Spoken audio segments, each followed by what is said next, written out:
Thank you. Hello and welcome to Words Out Podcast, where we tell you what's up and what's out in the world of poetry. I'm Sammy B. This is Kenny KP Walker Jr. and this is our special guest today, Lindo Yes. Welcome, Lindo. What's good? What's poppin'? What's good? So Lindo is a poet, a spoken word artist, and a community activist. And he's also just very all around an awesome human being. So can you tell us a little bit about your poetry, Lindo? My poetry is spoken word that also venture out into what they would consider visual poetics, meaning that I'm trying to put together just like imagery to the words of my poems and trying to see how like my poetry sit on that platform, matter it be just like animation or just something just visual arts related. And yeah, I've been doing it for a while now, and it has garnered me a modest lifestyle and some friends and community that I love. Oh, I love that. Now, I know that you do a lot of visual art because on Instagram you have a lot of videos of your poetry. You have a lot of like little clips and like almost like comics, animations. Yeah. I really love that, by the way, because I'm a huge nerd. So Yeah. I love the anime I style. think we're all huge nerds. Yeah. At this table, in some form or fashion, we're all huge nerds, even in the room. Yeah. So, But what I wanted to touch on is you have this visual art kind of aspect to your art, and you're also doing this project right now, which is mainly what we wanted to talk to you on this podcast about is your gumball machine. Yeah. So I'm dyslexic, so I'm always thinking about how can I pair images to words to make just not just it like more attractive to the eyes and for the reader, but also just really accessible for people that it's hard to consume just something that just word by word. So it has put me in a space where I'm often thinking about how I can put my words to images, and also because I'm dyslexic, I have like a aversion to just like writing down my poems. So a lot of times I will create a poem, memorize it, and edit in the process of that memorization.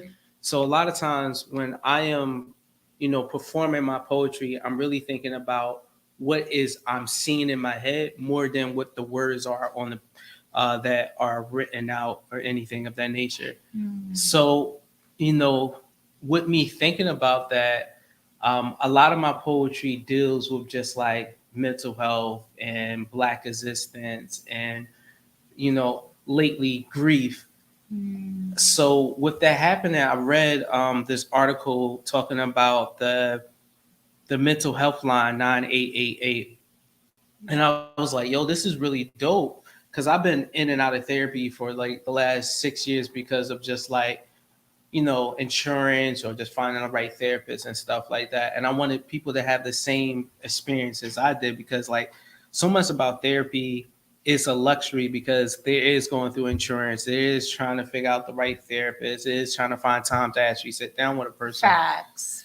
Because I know for me, especially, like people always say, "Oh, just get help," but it's like I don't think you understand how hard it is to get help because even if I go through all the steps, like I have the social worker and all that, what ends up happening for me is that the social worker leaves their job. I'm supposed to get a new social worker and I never get a new social worker. And so my progress for making any attempts at getting into therapy, that all stops. And then on top of that, I usually lose my phone, so no one can get in contact with me. But that's a personal matter. But it's just it's much more difficult than people think it is. Then it's just like, oh, just call your insurance. Well, what insurance do I have? Yeah, and then understanding your insurance, which is another barrier. So when I saw that article where it was just like you can text or call this number, I was like, this is really dope, but is the information getting out to the people? Mhm. And so I was brainstorming with some friends, and they was like, yo, because I was doing like these like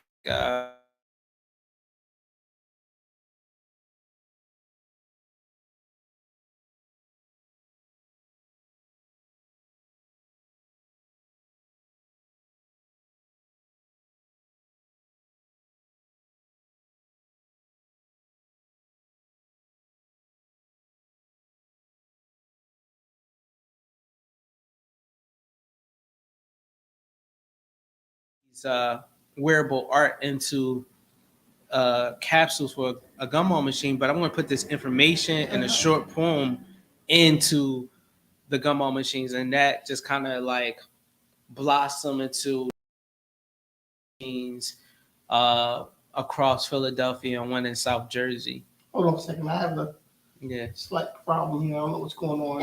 Mhm. Wait a minute. Oh man. Okay, I know what's wrong. I know what's wrong. Okay.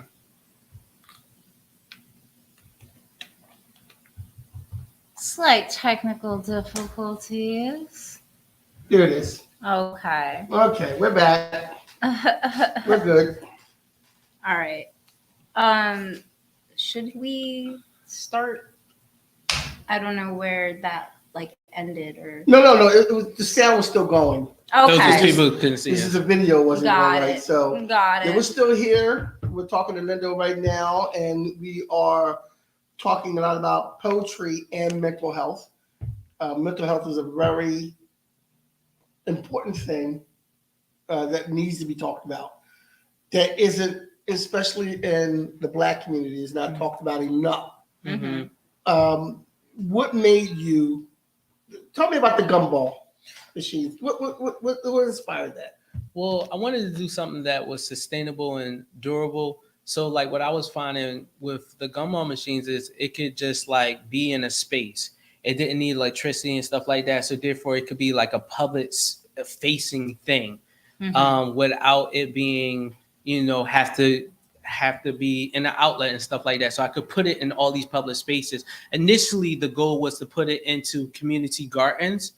But what I was finding was it was easier, and this is an eye experience for me, to just put it into different community centers across Philadelphia, well, community places Mhm. across Philadelphia. And, I just wanted the people to know that they could call someone if they ever felt like they were in a crisis, and also give them affirmation that they're taking a step in their mental health journey. And so that would came in a bouquet of just like a poem and some wearable art. And they're free to use. So like all the people have to do is turn a dial, and they got a poem, information on how to reach out to a therapist, and a little bit of art that they can wear around to say that I did this. Here's the most important question: where are the gumball machines? So currently there's 4 in Philadelphia. There's one at 52nd and Market at the Painted Bride. There's one in South Philly near the Bach building, right outside next to the community fridge. So not only can you get this information, you also can get some food at the community fridge. Nice. There's one at the Liberation Center, right in Norris Square, and then there's one inside the library and at Temple campus. It's called the Charles Library. It's right on the second floor, where you get your study on. And then the one that's in Jersey is at the Nick Fugito House. And you can just walk in there during the normal times that they do food distribution or they do after school programming. Where's the Nick Petito house? I'm probably mispronouncing his last name. Nick Valago House. Yeah. Okay. By the Camden By Fireworks. the Camden Fireworks? Yeah, the art gallery. By the art. I know it. It's right on Broad Street. Yeah. Yeah, okay. Yeah. All right, I know exactly what you're talking about. It's right on Broad Street. So check out all those venues where you can find some of the gumball machines and get some inspiration. Yeah, well, I mean, and what I really like about the gumball machine concept is that like you have to turn it, like you have to, it's interactive, you know what I Yes. mean? You have to turn it and then out it pops out and you open it and you get this wearable art that like it has the fabric on the back and stuff. You can like rub it for, stimming or whatever. Yeah. And you get this information and you get a poem. I just think it's a really nice experience for people because it's not just like, hey, would you like a flyer? Like there's, a flyer is great for information, but it's not necessarily memorable. Whereas a gumball machine, it's like, hey, you remember that time we went to the food pantry or whatever it was, and there was a gumball machine, and like we got that, the art and the poem and the hotline number. That's a memory that I can now have, as opposed to just walking down the street, someone hands you a flyer and you throw it away. You know what I mean? Yeah. It's definitely kind of rewarding in that way where you want to keep on to it. Right. And I also think that idea of like, I want to keep on to it, I want to hold on to it. This is just me projecting my own thing, right? But it's like, if you're really in a bad mental space, right? Having something to hold on to, like something that like, even if it's just for a moment, you know what I mean? Sometimes that's really what's going to save your life is just whatever is in that moment that you can hold on to. So I like to think that for somebody out there, your art was one of those things. Yeah. when I think about it in that way, it feels like, oh man, I'm out here really out here. Yeah. Hey, man, you out there. Yeah. It's very rewarding work. I was at the Black Star Festival and there was a panel that were talking about their short films. And they say like making a film is really tedious, like the process and all that stuff. But it all feels really rewarding when you see the crowd response to your film. Yeah. So, when I'm at the South Philly Community Fridge and I'm filling up the gumball machines and I'm putting 200 capsules in there, and the neighborhood is treating me like the ice cream person, the ice cream truck, because like there's kids that will surround me and wait for the gumball machine to fill, and then as soon as I leave, they start turning it to get the new buttons and stuff like that, to get the new short poems, and it is rewarding to see that, and also it's rewarding as far as my career in the sense of just like the people that are interacting with the Poetry Gumball machine are not at my shows, right? But they're engaging with the poetry, and I made poetry a little bit more accessible to them because they might just not get the information about the open mic, or is a financial barrier for them. Yes. And so therefore, or they're just like, they never thought that poetry could be in this capacity. So now maybe that sparked their interest in seeing it in other capacities as well. Yeah. That is rewarding within itself, is just seeing people that I'm like, you would never show up to one of my shows, but here you are reading one of my poems, right? Yeah. And I think for a lot of poets, they don't realize that it's not just, going to open mics and stuff. It is about getting it out there in different creative ways. And that's why I really appreciate you, Lindo, because I feel like as much as, we try to say like, oh, we're creative, a lot of people aren't creative with the way that they are trying to market their poetry or get it out there. I feel like this is like, it is creative and it is accessible and it is something that makes an impact. And because it makes an impact because you're helping other people. Yes. Yeah. Now, what do you say to someone who, because like we said, mental health in the Black community, it's not something that's often talked about. What do you say to a young brother who is shying away from getting help? Because they're stuck on a stigma of it's a weakness. Okay. I would have such a long conversation with them about just like, especially if it's a boy, it's a male, or someone that identifies as a male, there's such a stigma about just like we should not show our emotions because that's a sign of weakness.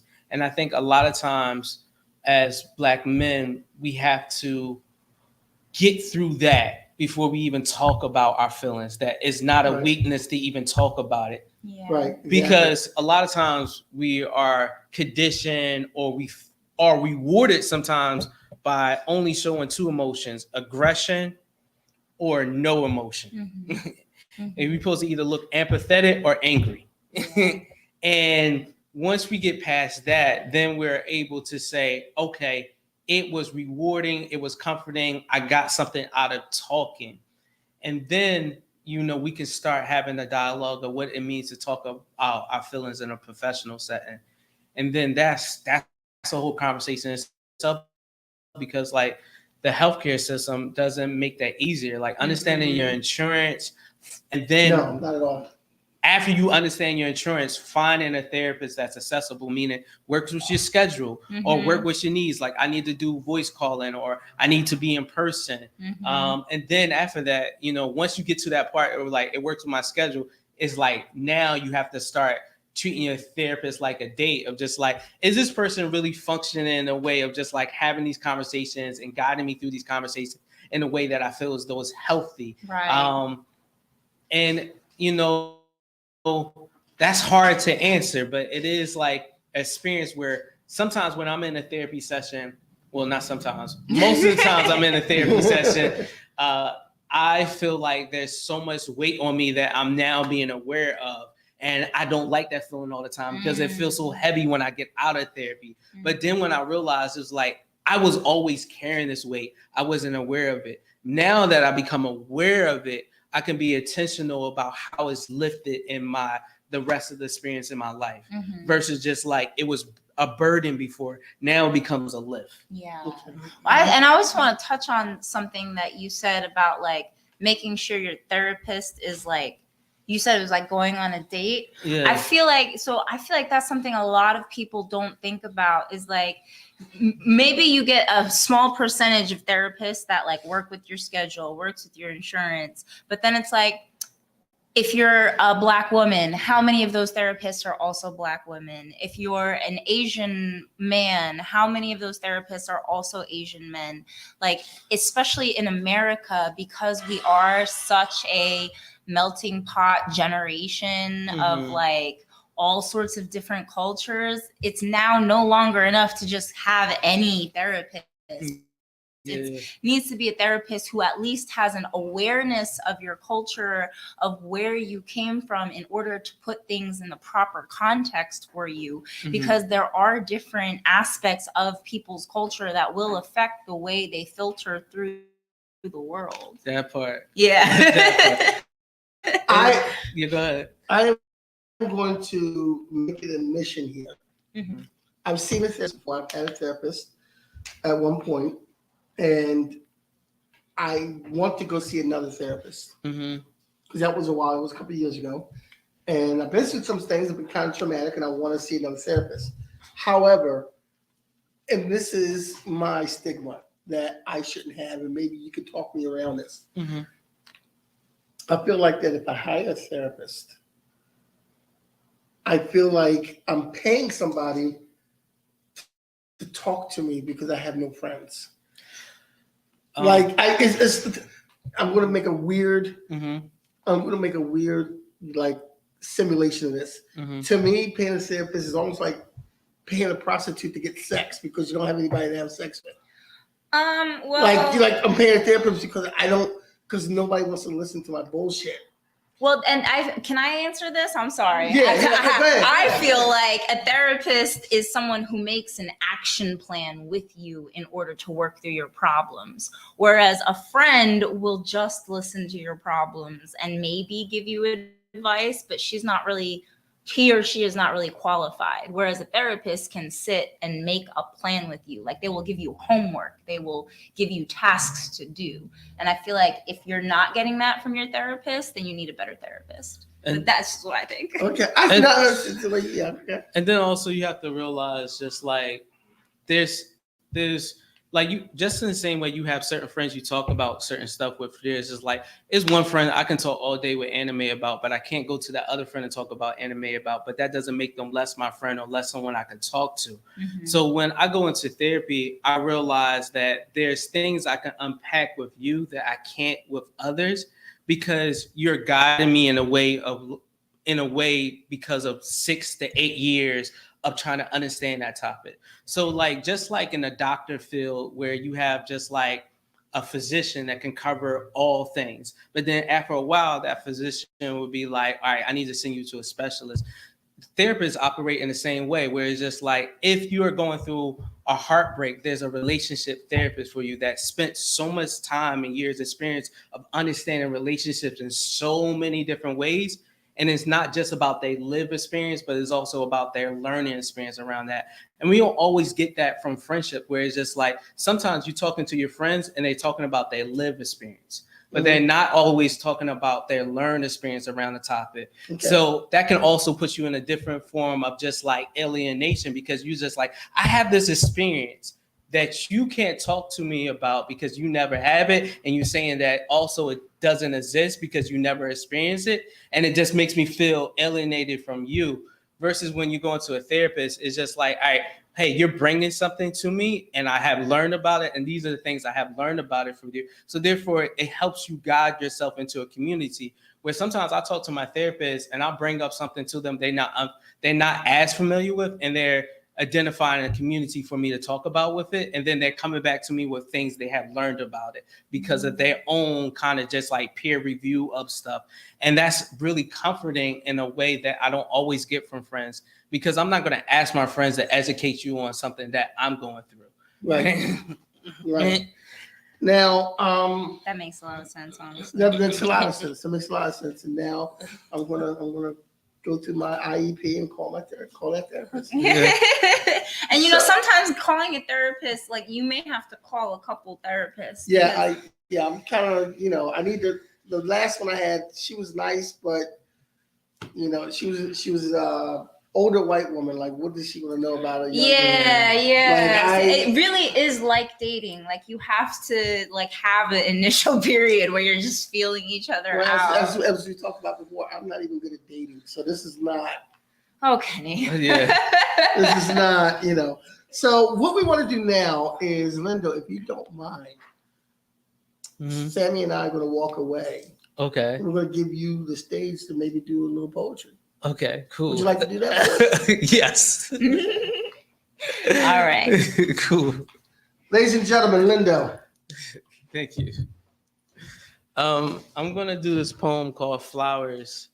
The poem was inspired by a line by Enoch the poet that we were collaborating on a poem, and he had a line where he said, "Ain't flowers the blackest thing ever?"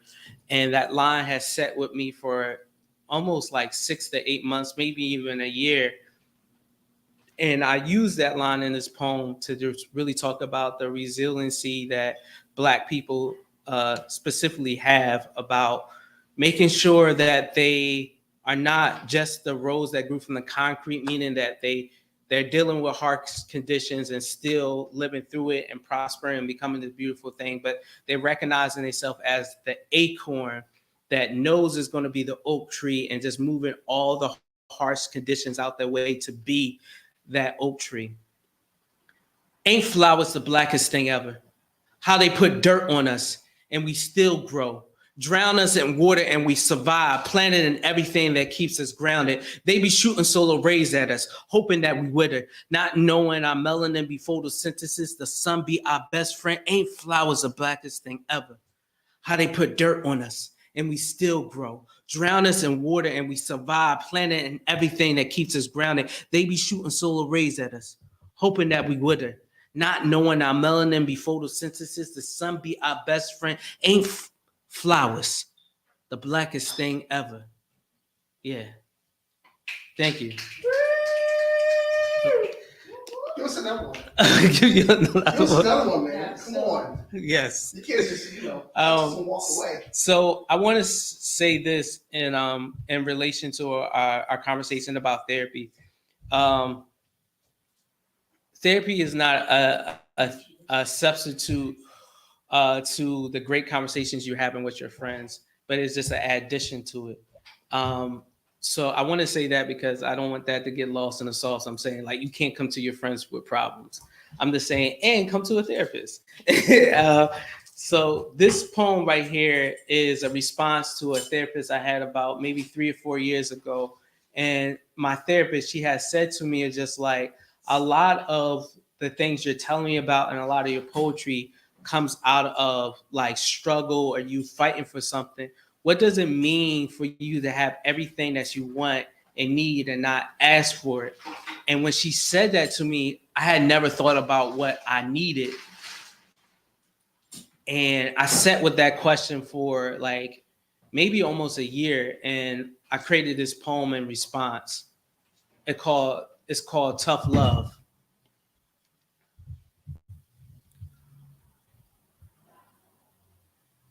I wanted to be black man, held and quiet, small spoon, soft body. I feel as though I'm black man, holding and loudness, spoon fed that I need to be hard body. I feel like nobody. When somebody kills my softness to be tough, call it tough love. Tough love is being punched until you don't cry. And crying is the only thing that stops the punching from hurting as much. I want to be black man, held and quiet. Small spoon, soft body. I feel as though I am black man, holding in loudness. Spoon fed that I need to be hard body. I feel like nobody until somebody kills my softness to be tough and call it tough love. And tough love is being punched until you don't cry. And crying is the only thing that stops the punching from hurting as much. Yeah. Thank you. All right, all Thanks. right, all right. Thank you so much. Sam, we'll go first. That was amazing. Yes, Thank that you. was. I love your Ain't Flowers the Blackest Ish Ever poem. I think that's one of my The favorites. blackest shit ever? Yeah. Yeah. Shout out to Enoch for that. Shout out to all the urban creators out there that's seeing an empty lot, making it into a farm, making it into like a garden. Yeah. Nice, very nice, very nice. Yeah, I really like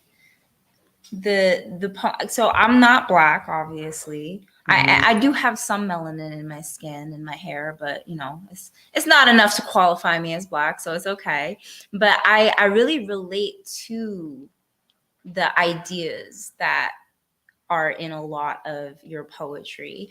Thanks. That and they are about black people, but it's more so that I relate to like some of the concepts of struggle, you know what I mean, that are all universal, even though certain aspects are strictly black problems, but the more universal issues, I really relate to that. And I feel like a lot of people, when they look at other people's issues, like other races, for example, I feel like there's this issue of like, well, that's not my problem. That's a black issue, or like that's a Hispanic issue, or like that's a white issue. You know what I mean?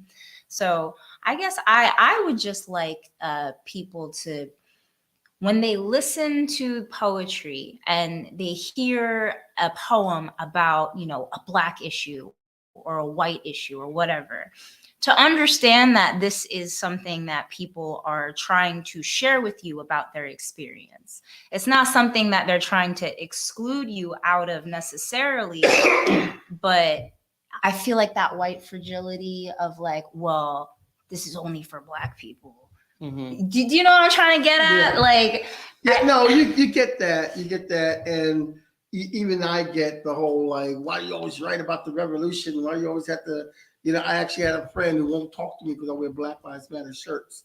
So hey, that's your prerogative. But I like to read some of my poetry about being black to a white audience. yeah. You have to. That's the most important people that need to listen to your like, Black poetry. I don't want to make you uncomfortable in a bad way. Mm-hmm. I want to make you uncomfortable in a good way where you have to sit and think. Right. And that's I think, Yeah, I think a lot of times when we're in those conversations about like, oh, this is just for Black people, what that person is saying is like they are seeing us as an object versus as a human. Mm-hmm. Because a lot of times when you are watching something, you can see the humanity in it where it relates to you, on a universal level. Like I had this like kind of like shook moment, and I say shook moment because it made me realize something. So my whole family, my mom, my granny, and even myself love Golden Girls. Golden Girls is a white show. I never really thought of it as like such a white show because there was some things about it, aspects about it that I just really found like universal or outside of just race. There was like class issues, there was gender expression issues that I identify with, and I got that joy out of it. I didn't realize how much the show was white until I went to a Golden Girls event. And I was like, I'm the only Black person here because my experience with Golden Girls is I'm talking about it with my Black friends. Uh-huh. I'm seeing it be like a show that we share from generation to generation. Yeah. So I have all this Black identity with it because we're seeing the humanity into something. But then when I'm actually in the space that is cultivated by Golden Girls, it's like a white space. And I'm like, it's four of us, right? Yeah. I stayed because I wanted to be a part of this whole Golden Girl experience. But a lot of times when people are saying, oh, I'm going to step out of this, and it's not about a safety concern, it's about, no, that thing is just for y'all. They're saying that I see you less as human. Mm-hmm. That even on that level, I can't see anything. I can't see your struggle being more than anything than a commodity, an object, or anything of the nature. Because a lot of times we try to like shake people in their humanity by saying that they have to have a relationship to the problem, saying just like, if this happened to your brother, this happened to no, if it happened, isn't that worth it being a concern of yours? Yes. Yeah. And that's all that needs to. And if we can't get that baseline to people, then we have a lot harder. I mean, not even.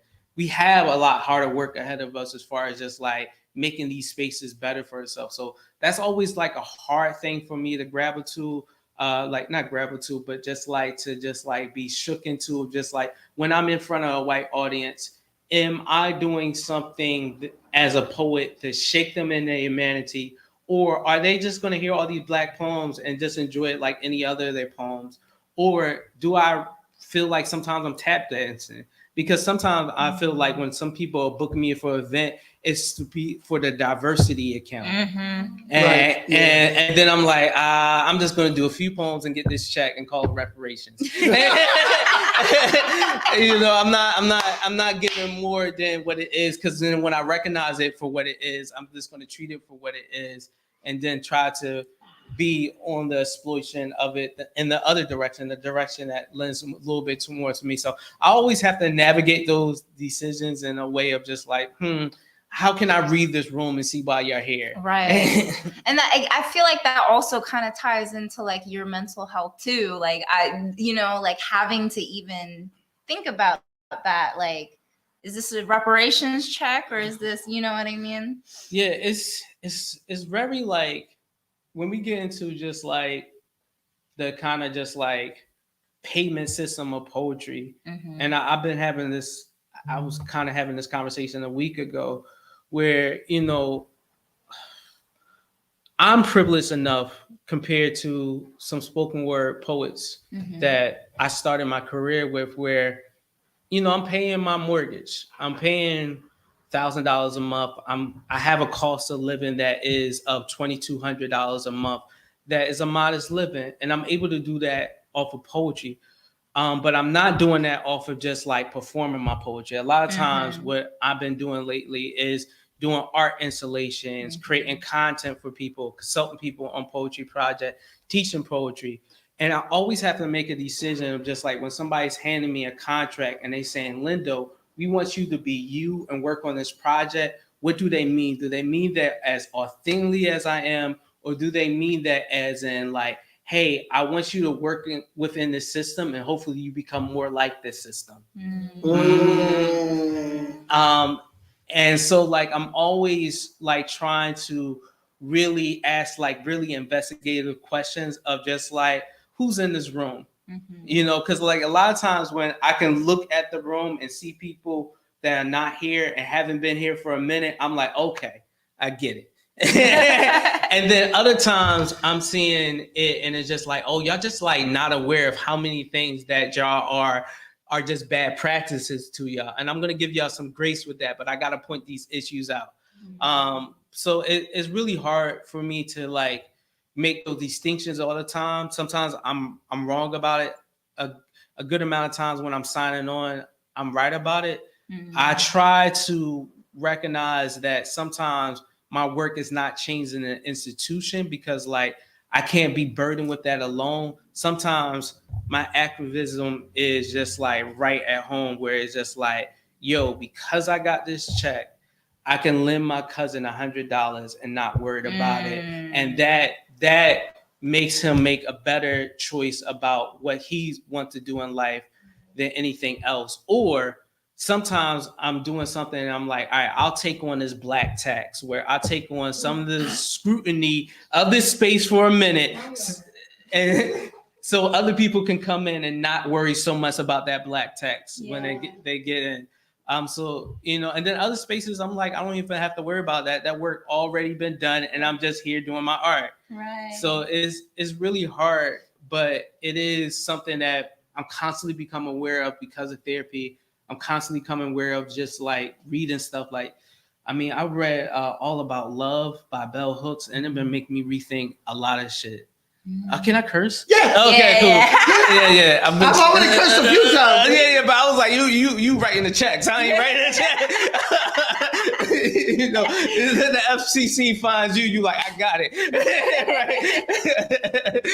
Right? No, we good. We good. So, you know, I think a lot of times when I'm thinking about like the work that I do, especially as an artist, I'm just really thankful for Black queer folks because a lot of ways I'm moving is because of what I seen Black queer folks do before me, and I'm just like implementing it, showing admiration, and just like striving because of blueprints they already put down. Yeah, no, shout out to the Black queers for sure. I have another question. Like, when all these things are like overwhelming you, like, what do you do for self-care? I play video games.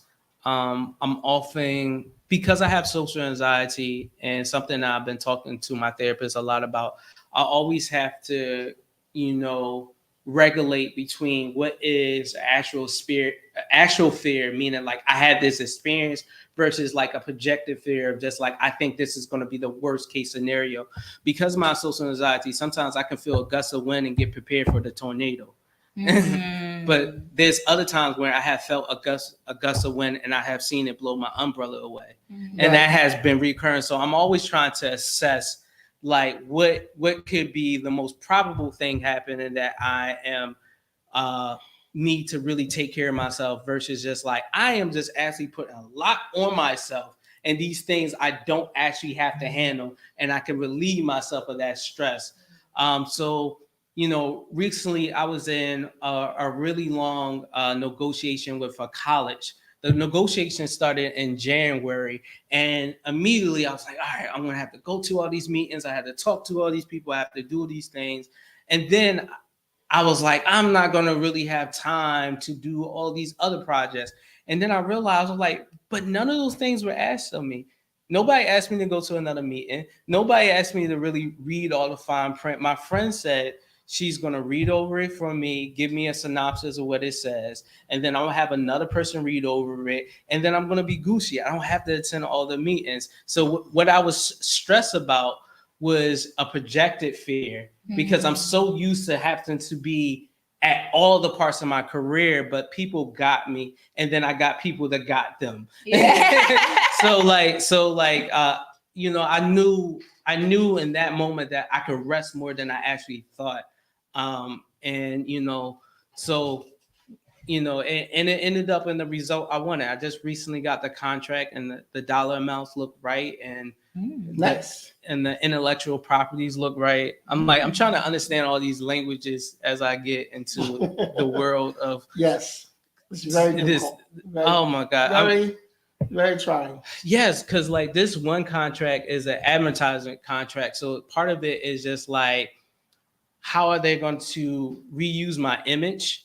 And then how they're going to reuse my poem? And then how they're going to reuse my voice? Because these are all different things that they can like repurpose. It's all yeah.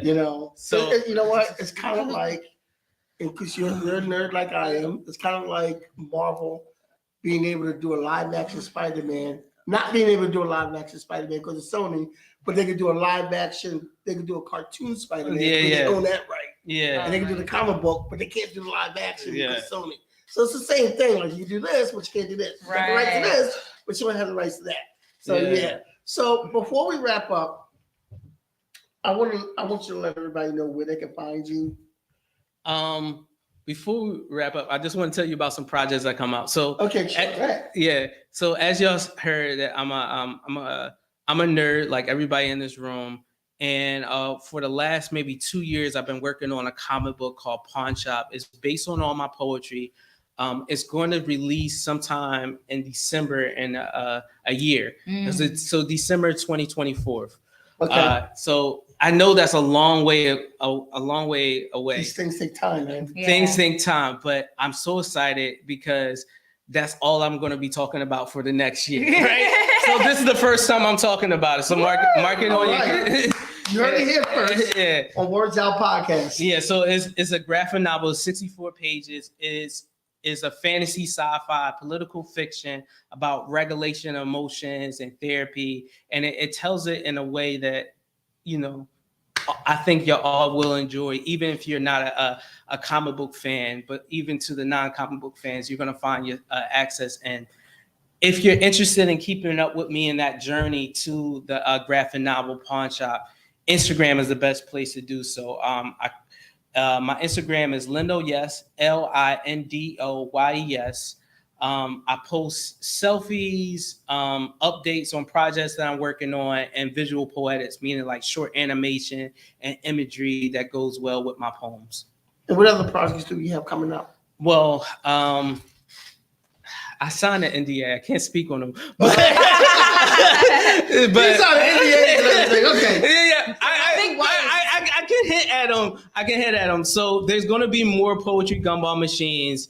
And the Poetry Gumball Machines that I am working on are built on mental health like the other ones, but also sustainability. So it is talking about what do these gumball machines look like 10 years from now, 20 years from now. So I'm building them up in a way where they're going to last for a time, because I don't want to stop doing this mental health work until we look more like Canada, where you can go to a therapist by just going to the end of your block. You know what I'm saying? Yes. Or we look like the rest of the world, where they have universal health care, where having a public therapist and having a private therapist is a part of the language because it's a thing. Yes. Yeah. Now, do you see the gumballs in different cities across America? Like Not how we're done, or we got an NDA on that? No, we don't. My goal is, I hope that there won't be a need for the Poetry Gumball Machines anymore, because people are able to see therapists, because like this number is not going to be as functioning as walking down to your rec center to sit down and talk to someone. Right. Okay. That's the hope. We're not there yet. Until then, the Poetry Gumball Machines is giving you the information of how to call somebody when you ever feel in crisis. And when I say crisis, I don't want you to invalidate yourself of just like what that is for you. If you're having a bad day at work, that's a thing for you. Talk to someone. If you're having a good day at work and you just want to amplify that joy and you can't really locate how to do so, that's enough to talk to someone about. So whatever it is for you, because sometimes I think we get into the struggle limits where we're saying, well, I'm not going through this, so I can't talk to someone. Whatever it is, it could be a paper cut. It's worth talking to someone. You know what I'm saying? Whatever it is. So with that being said, like, yeah, I am going to do more poetry gumball machines in the near future. And when I say near future, within a year, it's going to probably look like 6 or 7 gumball machines. Right now we're at 5. But I'm trying to build the infrastructure around them where I can keep them as refilled as possible. Because right now the gumball machines are running off of one person, and that one person is Lindo. And I'm trying to get people around me that are just like refilling the gumball machines and doing all the work, where it's just really me, helping out in the sense of making sure that the community events that we do with each gumball machine are happening versus like refilling the gumball machines. Yeah. All right. So, Linda, we want to thank you for coming out tonight. Mm-hmm. We really appreciate this. You are a second guest on our new podcast. Yeah. Yeah. So we really, really appreciate it. And when Sammy and I started talking about people to get, you were the first name that came up. Word, that's dope. That's dope. You were the first name that came up. And yeah, word. I am him. Look at this. We have a quick 5 minutes, and I want to give a shout out to your ride here today, Exhibit A. Exhibit X. Exhibit X is more than my ride. She's my consultant. You want to come around back? Yeah, matter of fact, Exhibit A is a part of this conversation because when we was working on the South Jersey gumball machine, each gumball machine is personalized. And what that means is whatever the community asks of us, we are cultivating in a gumball machine. So at the one in New Jersey, Exhibit X, she painted the outside of it. Nice. With different affirmations. Nice. And not only just affirmation, just numbers you can call instead of the police when you're ever in crisis. Right. Very important because Yes. if you're mentally ill, that also increases your chance of being shot by the police. Yes. Just letting you know. Yes, 'cause Yeah. they And don't- I was gonna say too, like even with you saying like I don't want to see this go to other cities. I think that being a therapist, also guys, go get therapy. Yeah. But you should really think about the fact that not everybody's ready to make that call to a therapist. Some people are just at the level of, you know what, I need to actually just reach out for something right now. I don't even care who it is, but I need something. And I'm not able to vocalize that right now, but maybe I can text it or maybe I can email it. And sometimes that email and that call, that text back will get somebody to say, you know what, maybe I can talk to somebody. This person does seem like they're down to earth, we'll say down to earth. So yeah, go get therapy, guys. Okay, so with that, go get therapy, please.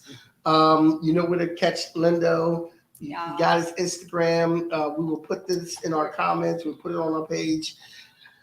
Support the gumball machine, y'all. Support the gumball machines when you Yeah. see them out. Exhibit A, she's leaving. Exhibit X. Here. Exhibit X is the X. It was an X Factor, y'all, but it's Exhibit A, Exhibit A. Okay, where? I thought it was.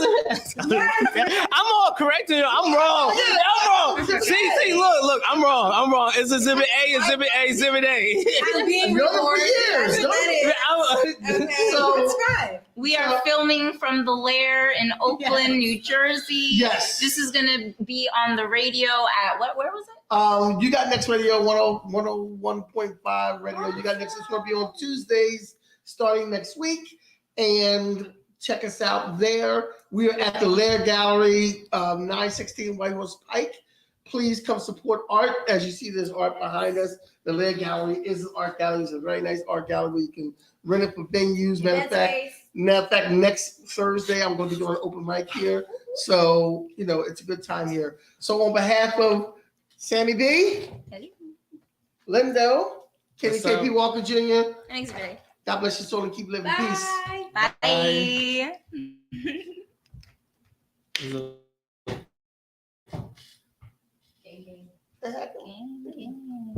In my whole heart, I thought it was X.